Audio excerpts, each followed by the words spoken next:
with the owner of OuttaTown Pop. Darien. Man, it's short. Small words, small words. Less words, few words. That's the word I'm looking for. That's right. So we're here today and we're going to talk a little bit about what you do when people can find you and all that good stuff. So here's a good example of some of the popular things that you guys have right now. And these are some of the most popular items. Some of the more popular ones for sure. I definitely kind of specialize in more familiar products. So you're going to kind of see Fanta, Oreo, Lay's. Right. If you see it here in the US, you're going to see it in a different language through my website. Yeah, okay, awesome. Yeah, and then you have things from all sorts of countries. Like you've got stuff that I've seen even from the Middle East and stuff. The Middle East, lots of European countries. People will typically see my setup and just expect Japanese, Chinese, Asian snacks, but that's really far from the truth. I have stuff from Bulgaria, French Fanta, you know, a bit of everything from all over the world. That's awesome. Yeah, I appreciate that. I think it's like we have a lot of Asian markets that do a lot as far as like the importing world goes, but we don't see as much from like European countries and stuff. Exactly. Like that. So, yeah, it's harder to find that stuff. 100%. So yeah, this is awesome. And you know, that's what's crazy is the European countries have just as much different variety and kind of special products, limited releases as the Asian countries do. Yeah, they do. And they have some stuff that I've never even seen too. That I was kind of surprised. Like I've seen your website and like looked at, some of the footage and stuff that you've taken from events that you've gone to, and I'm like, oh, I didn't even know that existed. Yeah. Which is really cool. Well, compared to here in the US, we might get a new Dorito or a new Mountain Dew once or twice a year. Yeah. In other countries, snack culture is completely different. They try to drop a Mountain Dew or a Fanta once a month, a new Kit Kat every month in Japan. And as I said, the European countries kind of follow that same thing. And seasonal too. Like seasonal completely. They have a bunch of flavors that only come out seasonally, and so like as far as like Japanese flavors go, sakura everything in the springtime. 100%. So you can the get Kit Kats, Kit the Kats, sodas, beer, soda, like anything. You can get just about Yeah. anything in that flavor, and European countries do the same thing. They have like citrus and stuff like that you can't get other times of year. 100%.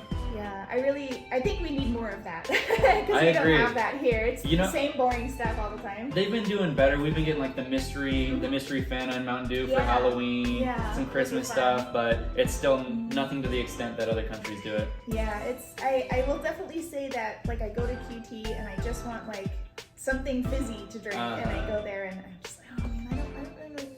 You have orange or grape or Coke. Yeah, exactly. Yeah, you either get cola or you get the same like citrus or orange or grape. Yeah, my brother who's in the military over in Japan currently, he's always sending me Snapchats and stuff, pulling up, there's a new Fanta or something with the mystery, and I'm like, how are we failing over here on snack culture? We don't have that, and it's so crazy because there are so many like states and even just like cities, especially like Tempe, where everyone's up all the time because we're so close to universities and stuff like that, and so you would think that there would be more like brick and mortar shops where they had stuff like that you carry that are open 24 hours because they would be great. 100%. It's kind of crazy with the kind of hype around the snacks and people are looking for these and this and that.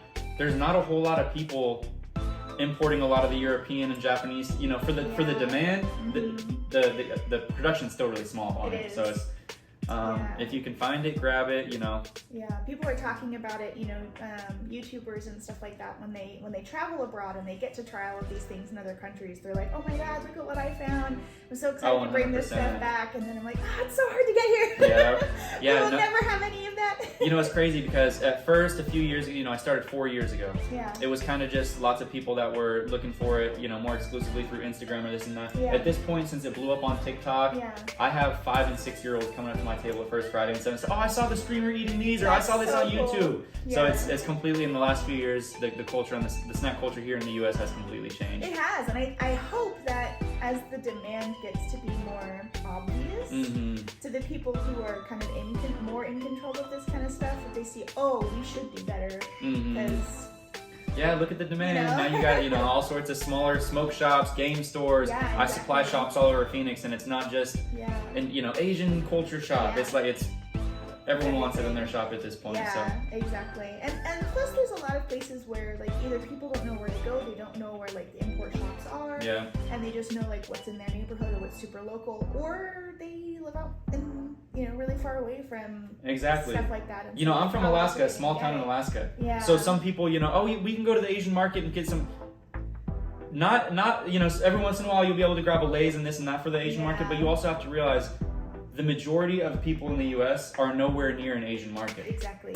So those are really the people that cannot find a single Lay's chip or a single Oreo at any large market over on Dobson where most of the Asian markets are. Yeah. That doesn't exist in most of the country. So. Yeah, you're really lucky. I feel like there's a lot of people who are like foodies and stuff like that, who are really lucky to be kind of like living in this time. Oh, 100%. This stuff is like coming up. You know, people are able to talk about like, oh, here's this new little hole-in-the-wall restaurant I found, and this is what they've got, and talk about it, and it explodes. But that's only if you are doubly lucky and you live in an area where you can do that. If you're in a major city, you get to try the Korean corn, all the trendy street foods from all over the world. We're starting to finally get them in the U.S. And if you're not near elote a million is so people, huge. Yeah. You know, like if you've lived here or California or certain eareas of Texas, like you've had elote. Because you have your street vendors all the time in smaller neighborhoods and stuff. And that's what I grew up with. I had that, and I have, you know, like the fresh paletas and stuff like that, and they would come by with all that. But you don't get that everywhere. And so people talk about this food, and it's getting big and crazy, and people are trying to figure out how to make it, and it's like, exactly. You know, now even elote up in Alaska in my small town, I'm sure you'll probably find it somewhere. Yeah, you know, probably. Once it trends to such a level, people are like, we got to be the first ones to do this. Yeah, exactly. Yeah, and hey, let's just say, just because you're the first doesn't mean necessarily you're the best. 100%. Yeah, I agree with that. You know, so I love what you do, and I love that you do like festivals and stuff like that too, because you know, I think being able to bring it to other people is just as good as people being able to come to your shop and kind of like see things, you know, like if you've got a shop, it's cool, people can come in, but if you go to them, I think it's better. You know, I think you get a lot more outreach, and not just with social media, but also like just being able to chat with people one-on-one. I feel like you get, you know, doing conventions and stuff like that ourselves, we get to talk with people a lot more, I think, and we get to make deeper connections than just having a shop. So I like both formats for different things, but I really like what you're doing. Well, that's why I love going to Tucson, because here in Phoenix, there was a couple of us that were importing these snacks, the European and the Japanese. So, I mean, it is still a city of 5 million people, so even if there's a few of us.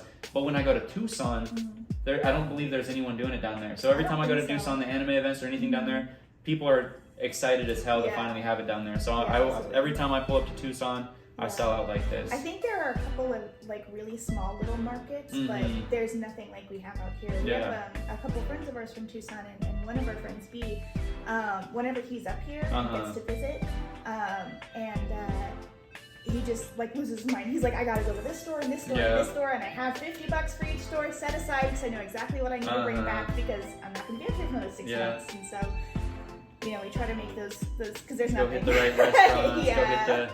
Because there's nothing out there. There really isn't. Like, there's a couple little things here and there, but most people just have stuff shipped. Mostly residential down there. It is. Not a whole lot of. Yeah, it's that or college. Like, exactly. That's all you get. So what made you want to get started in something like this? So I was actually just buying it for myself off of eBay, running around, grabbing stuff, and it was getting expensive. I was actually working at the Phoenician Resort. Okay. So I was working at the pool and just figured, you know what, let me order a few more of these and a few more of these. So I started selling to friends and employees. That's awesome. And then COVID hit. And I said, you know what, this stuff is becoming popular. Let me see if I can, you know, manage to do something about it. So started running around to smoke shops and game stores, just ordering more and more at a time. And 4 years later, based on Mill Ave, in the High Lounge, it's a private smoke lounge. You go in there and there's over 100 options any given time. It's a new menu every single week. That's really awesome. So it's really fun. It's, you know, never the same thing. I'm getting new snacks every week, new drinks every week, so it's constantly something different. So it's just as exciting for me as it is for my customers. Exactly. You're always like, oh my god, there's new things for you to try. Speaking of which, I'm sure you get to try pretty much everything. Like I try most of it. Yeah, most things that you can. Yeah, I mean I think it's better for you to at least be familiar with, you know, like, let's say the lychee flavor in China versus the lychee flavor in Japan, because they're going to be different. People 100%. Like, you know, which one is better? Well, even simple drinks like an orange Fanta is different in every country. Yeah, and it's like when we have friends who come here from out of state and they've never had a Mexican Coke. I'm like, no, it's different. It's totally different. Real sugar. It does not taste the same. You've got to try it. And you're like, are you serious? It can't be that different. And then they never want to go back because it really is that much. That's the exact same thing with these. Most of the European ones typically have real sugar. Yes. Real juice. The mango dragon fruit has real juice in it. Even most of the Japanese ones have real juice. So they taste more like, for example, a grape Fanta from Japan tastes more like carbonated grape juice than it does like a kind of like a candy flavor we have here in the US. Absolutely. Yeah, everything is candy flavored. Whenever you get something that's fruit flavored, whether it be a drink or even just like cookies or Oreos or something like that, it just tastes like candy. It's not real fruit flavor. There's no real fruit flavor at all. Like the US market is really bad at trying to create flavors like that, I think. They never tasting like vitamins or something. They never quite get it just right. Like I know that Ditto, if you guys have seen him at events, he's actually behind the camera right now. He hates artificial cherry with a burning passion. He's back there like, yes, I do.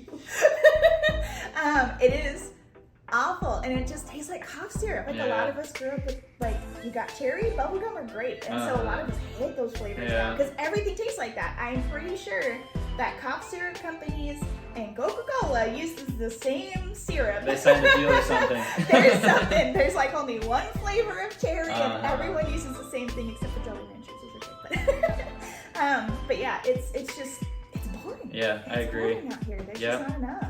You won't ever see, lemon elderflower Fanta, or even stuff as simple as lychee. And I love elderflower, everything. Well, I actually had it was a little Thanksgiving party the other day. I had 2 liters of these, the big ones, and we were making cocktails with this. Someone said, I put elderflower little, drops in my cocktail anyway, so it's perfect. Yeah, absolutely. Yeah, there's a shop for those of you who are old enough to partake. We don't condone underage. So there is a shop up north in Sedona, and they do have an elderflower liqueur that's very good. It's great for baking because they import everything. It's a small shop, and they import all their alcohol there. You can taste everything. You'll have to let me know about that spot. Yeah, absolutely. Sedona soon. Yeah, absolutely. And they have an elderflower liqueur there, and it is great. Nice. It's so good, and I love using it for baking. You can use it for mixed drinks, just about anything you want. And it's a flavor that's so underrated here. 100%. Oh, this is one of my. So good. I mean, I think it's the color that sells this one. Yeah, it's a beautiful color. Yeah, it's one of the more popular Fantas, and typically, you have orange Fanta in just about every country. Yes. This is a staple in most European countries. Yeah. So this is kind of like the orange Fanta of most European countries. Yeah, I think especially when it comes to floral things, the U.S. is afraid of 100%. making snacks that are floral because it can be really overpowering. You get some people who are like really opposed to the smell of like roses, let's say, and so you have to make sure there's a good balance of things there. Like one thing that I really like is I've had, I believe they were from Taiwan. It was an Oreo or some kind of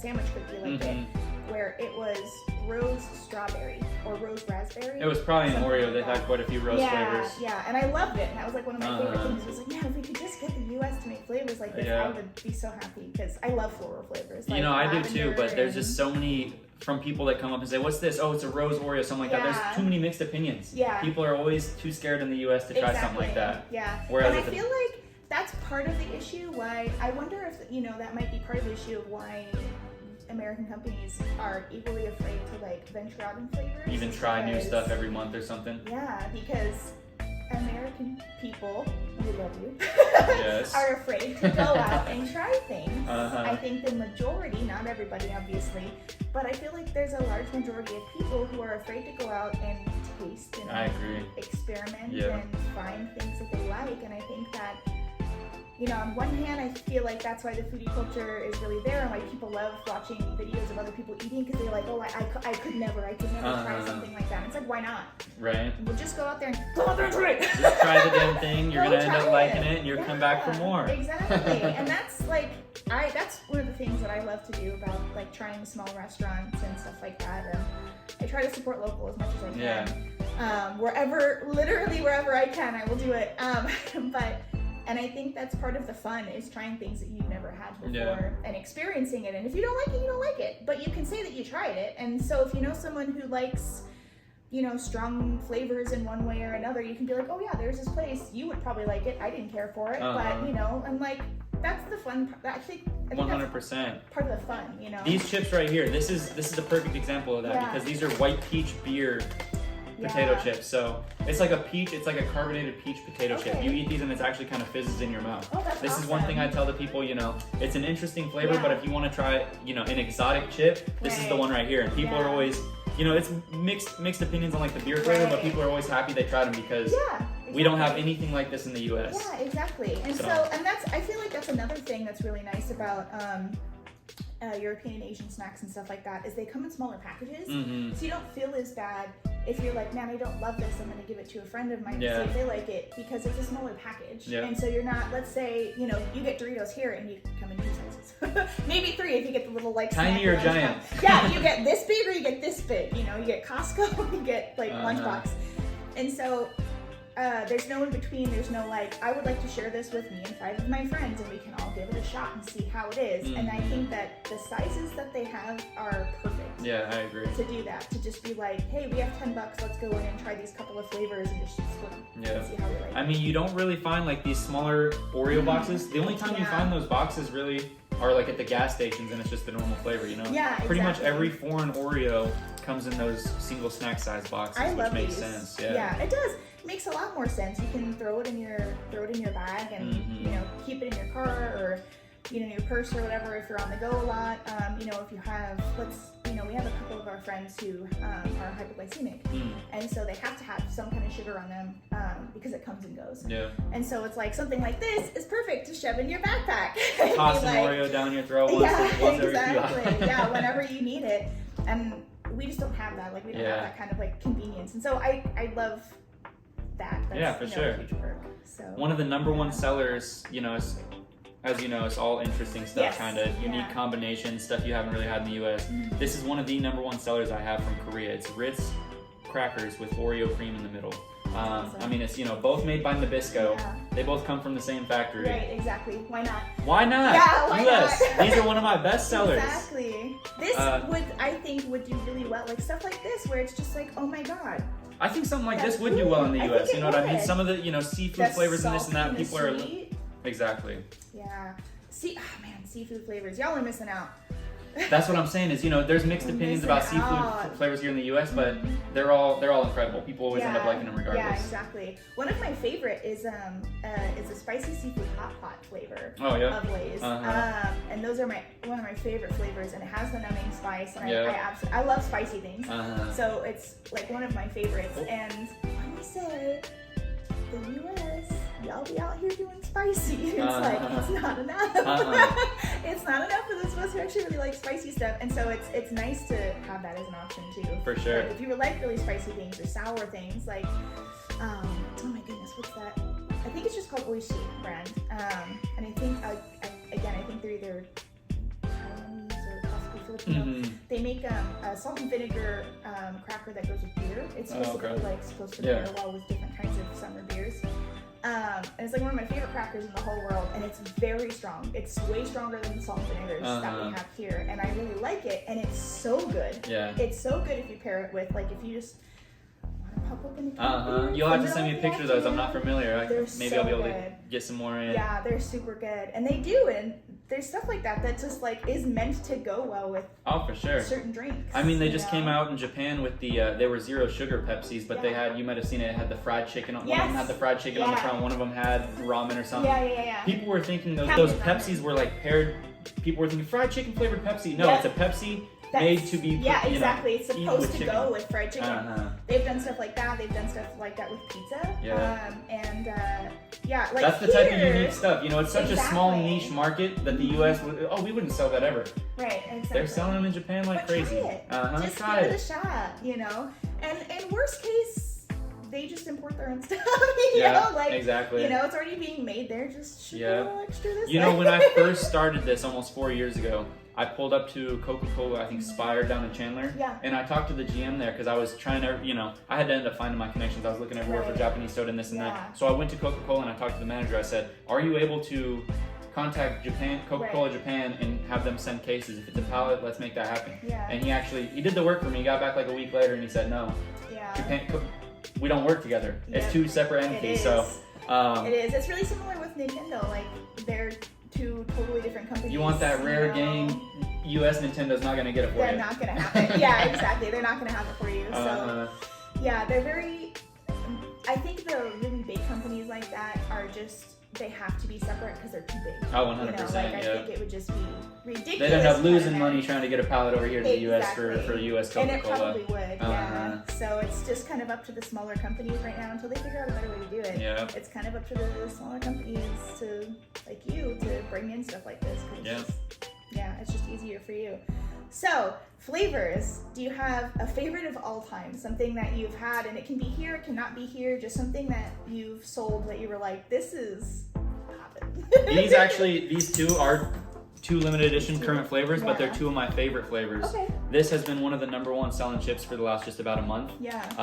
Thailand just came out with a series of different country flavored lays. So we have English cheddar, and then these right here. It's Italian garlic bread flavor. So this tastes exactly like mom's garlic bread wrapped up in the tinfoil. I swear to God.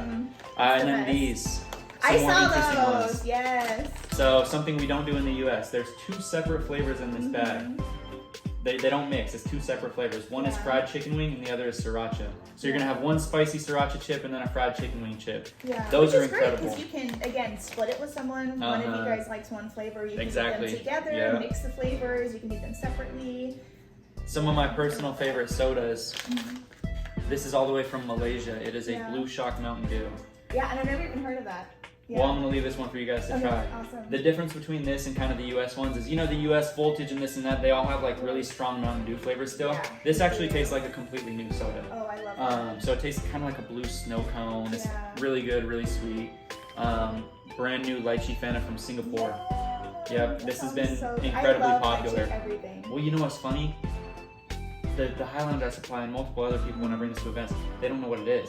Oh, so I'll tell them, I'm surprised with the amount of people in the U.S. that have no idea what lychee is. So I'll tell them to Google it, and a little hairy looking fruit, and let me do this a try. So it's a little tart, but this has been really popular. Similar to Numbutan, but they have a different flavor. It's really great fruit. If you haven't tried it, give it a try. Order some online. There's some local exotic fruit markets you might be able to find it at. Absolutely. But more unique products, kind of like an Oreo cakester, except filled with white peach cream. Yes, white peach. It's actually got peaches, real pieces of peach in there. Yeah. So as you notice, white peach in Asia is totally different from the peaches we have. Oh, here. 100%. The flavor is totally different. It's also one of the #1 flavors in Asian culture, white peach Minute Maid soda. But as I said, everything is going to be a familiar product, just in a different language. People can look at that and tell right away that that's an Oreo product. Right, exactly. So I try to keep it more like that. They can look at my booth. And see familiar products in a different language and be intrigued just like that. Yeah, and I think that's important. I feel like that's really important for getting things imported here because they see a familiar brand and they go, oh, we don't have that here. What flavor is that? This doesn't look right. And then they get closer and they see this in another language. You tell them it's some completely off the wall flavor. Exactly. And Yeah, there was a flavor that you were telling me about that ended up being super popular at one of the festivals that you were at, and it was like barbecue horse or something like that. Oh yeah, that was a spicy horse meat sandwich. I'm completely sold out of those. At first I ordered a limited amount, like 6 bags, because I thought it was going to be kind of a funny handing out to better good customers and stuff. But they ended up being incredibly popular. And as I said, some people like to stick with the basic grape, sour cream and onion, but the majority of people do opt for the more unique one that they'll never see in the U.S. Yeah, exactly. That's what I like to see. Is I like to see the weird stuff. I think one of the strangest flavors in like chips specifically recently that I haven't tried yet, but I do want to go back and grab some is cucumber. The cucumber lace, big green bag. Yeah, because those look really good, and I love cucumber flavored things. I like cucumber mint and cucumber lime. Well, those are pretty damn close to cucumber. That's awesome. I have tried those, so. So I want to give those a shot and see how those are, but I haven't carried those in a while because I try to stay away from a lot of the stuff that you can get at the Asian. The more basic flavors, and those the have tomato. Become like a staple. Exactly. So I try to stay away from the flavors that you will see at the Asian markets. The more exclusive stuff that's out for a month or 2 at a time. So as good as some of those are, those are like full-time Chinese flavors that you will see at most of the Asian markets. Yeah, absolutely. So if I can stay away from that and get the exclusive stuff, it keeps people from saying, oh, I can find this at the Asian market. Nope, this is all exactly. limited stuff it's right really here. Not. Yeah, exactly. Is there anything that you get requests for a lot? Any certain flavors or brands or something? Every once in a while, it'll be, you know, someone was over in Japan or China, and there would be like a real kind of random product that I either can't find, or most times they were in Japan for the summer. It was, you know, it was a limited edition item. Exactly. 99% of the time, that's what it is. Oh, I had the sakura pocky with this and that. Yep. That's discontinued. As I said, the snack culture in other countries, they release stuff for 3 weeks at a time. It is so fast. It's not like here. Yeah, and if you do want to import it, you have to get orders in early for that stuff. Like, you have to already know about it and kind of be on the lookout. Like, in the summertime, yuzu is huge in Japan. Yuzu is a citrus that is only available in Japan, and it's the flavor is like a mix between a grapefruit and a lemon, but it's not as bitter as a lemon, and it's really fragrant, and it's totally different. It's totally different. And I like have some yuzu tea here, and I like to drink that in the winter time. And so flavors like that, huge in the summertime. Sakura, 100%, huge in the spring. And there are flavors, you know, like that nobody here knows what a yuzu is. You know, so. Well, and of course they have their like holiday sweets that we're not even super familiar with. You know, like some sort of like strawberry daifuku, stuff like that. You know, that most Americans have no idea what it is. For other countries, you know, for us, one thing I've noticed, because I actually ship to other countries as well, one thing I've noticed that everyone tries to get around this time of year is pumpkin pie flavored stuff.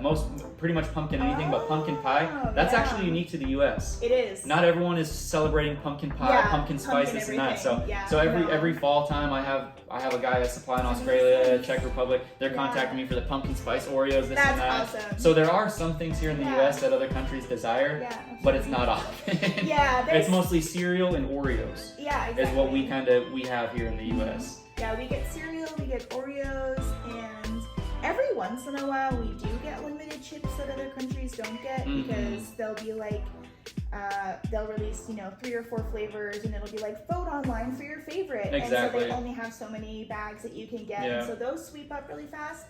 But outside of that, it's really rare. We don't really get limited stuff. Not really, no. And except for the cranberry Sprite.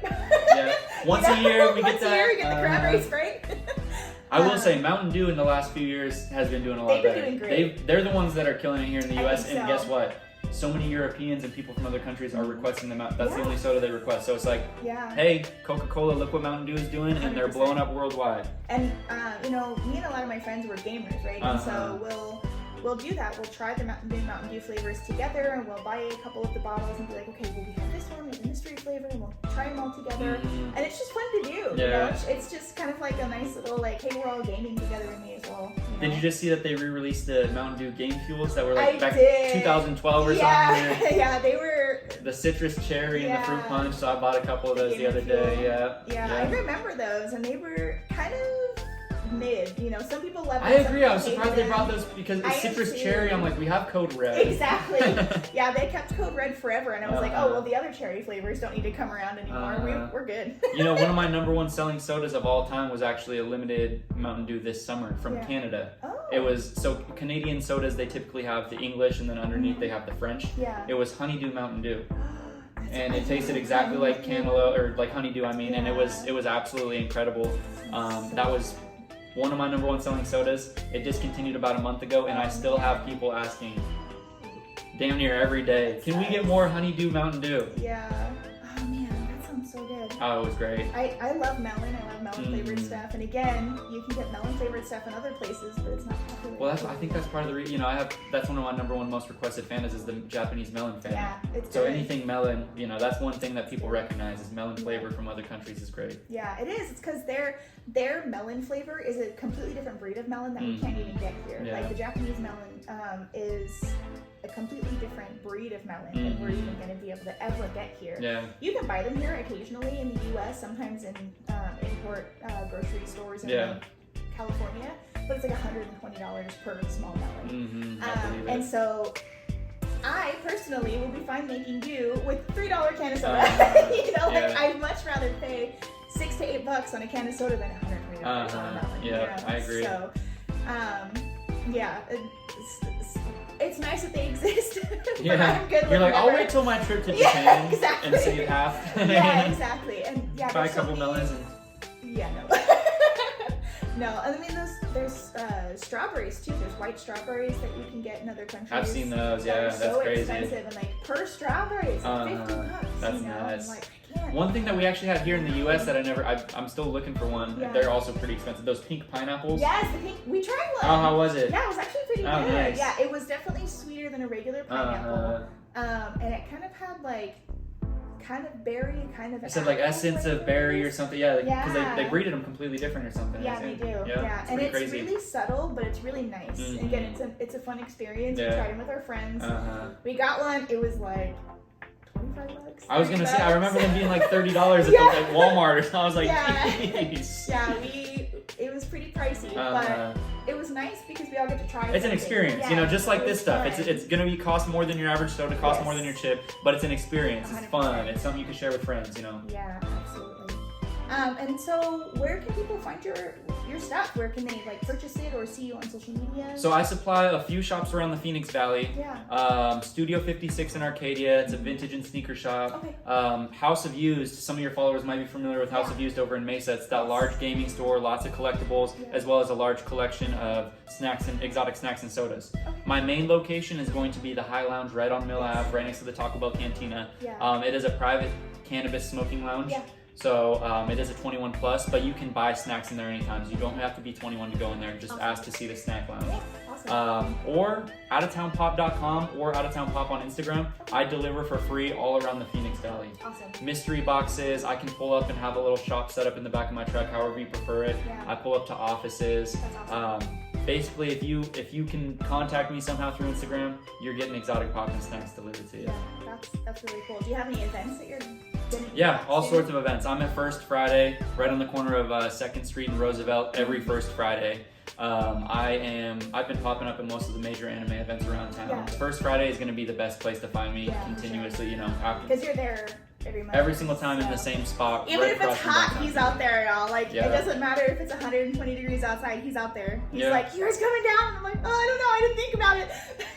But if it's just you and your friends hanging out at home, you guys are playing games, you're bored and you want Yeah. some snacks, shoot me a DM on Instagram 100%. and I can deliver for free. Yeah, that's awesome. Yep. Thank you so much. It Of was really course. nice to chat with you. Yeah, definitely. It was a great time. Yeah. And Glad so you got to learn a bit new about some of the snack culture for sure. Yes, I mean, some of these I hadn't even heard of, and I'm excited. Yeah, definitely. It'll be super fun. And so we are doing a part 2.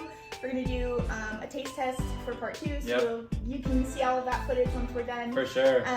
Get to see like first reactions. And so some of the people who are doing it are really familiar, like I am, with international snacks, and some of them are not at all. Okay. So we'll kind of have like a take from both sides. For sure. And so everybody will get a little taste of everything. Well, for video 2, we'll do a giveaway as well. I'll make sure to perfect. put together a box of some of the more popular stuff and get a box to one of your followers. Okay, awesome. Yep. Yeah. So look forward to that as well. We'll once we get all of that stuff sorted, we'll have information for how you can possibly win one of those. And look forward to part 2. Thanks, guys. Bye.